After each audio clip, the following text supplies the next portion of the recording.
On va limiter les questions à 5 minutes, étant donné qu'il y aura un complément, surtout la grande question, jusqu'où va-t-on aller quand même? Combien de pourcentage va-t-on pouvoir faire en non intermittent, en fluctuant?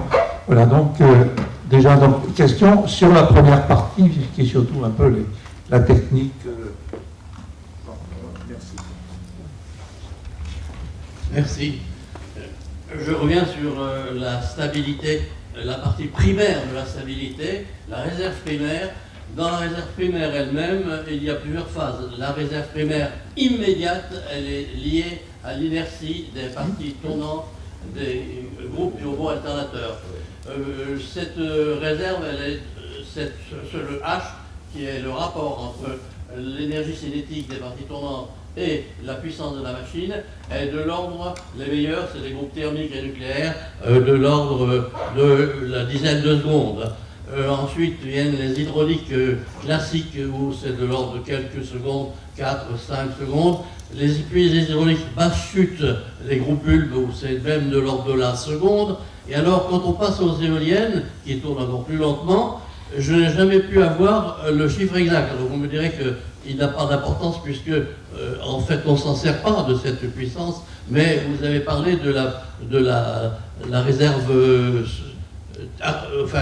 qu'on peut reconstituer par de l'électronique. Alors, supposons qu'on la reconstitue, à ce moment-là, quel est le H moyen des éoliennes?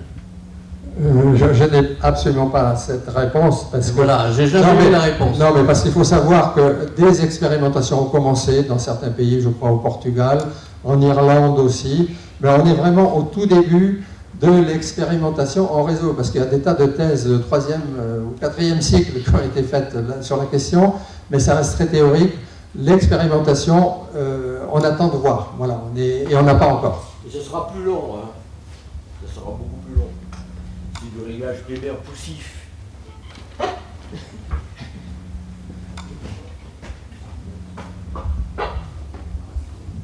Juste un complément, Georges. Au sujet de la commandabilité, c'est-à-dire la capacité que les gestionnaires de réseau ont de pouvoir couper le fonctionnement d'une éolienne ou d'une autre installation qui mettrait en danger le réseau, oui. Ce qu'on appelle la commandabilité dans le jargon.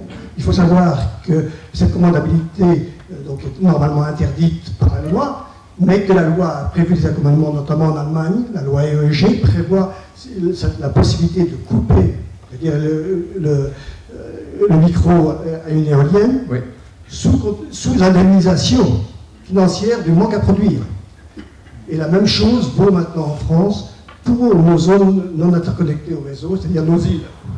Oui, c'est tout à fait exact. Et c'est également le cas en Espagne, où le gestionnaire du réseau coupe. Alors là, je crois que c'est sans indemnité, mais il pouvait couper, heureusement, parce que l'Espagne avait beaucoup d'éoliens.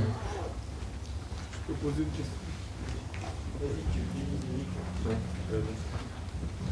En fait, c'est pas une question que je veux poser, c'est que je voudrais montrer un petit, tu permets. Ça arrive pas souvent, c'est prévisible. Voilà ce que donne. Attendez, ça va arriver. Voilà ce que donne une éclipse partielle. Au mois de mars 2015, et je vous rappelle que c'était une journée très brumeuse. Et si je vous montrais, je ne veux pas prendre trop de temps, si je vous montrais le gradient, vous verriez que c'est phénoménal, à la fois au moment de l'arrivée de l'éclipse et au retour. C'est une excellente illustration des variations. Ça, c'est sur la France. Oui, oui, c'est le Global France. Oui, bien sûr. C'est le Global France. Oui. Jean-Paul, cette image est super parce que ça revient à la question que je voulais poser. EDF a fait beaucoup d'efforts depuis quelques années pour augmenter la capacité des réacteurs nucléaires à faire le suivi de charge à cause de ce type de phénomène des énergies renouvelables. Quelle est la limite de l'exercice avec la technologie actuelle? J'en parlerai dans la deuxième partie. C'est un sujet de la deuxième partie. Oui, regardez les gradients sur une semaine. Le gradient du photovoltaïque. Et vous voyez le jour de l'éclipse, ce qui se passe sur des mesures 15 minutes. Alors pourquoi tu passes en négatif? C'est le gradient. C'est le gradient. Mais vous voyez, vous voyez les gradients solaires, je dirais normaux, sur les 4 premiers jours de la semaine.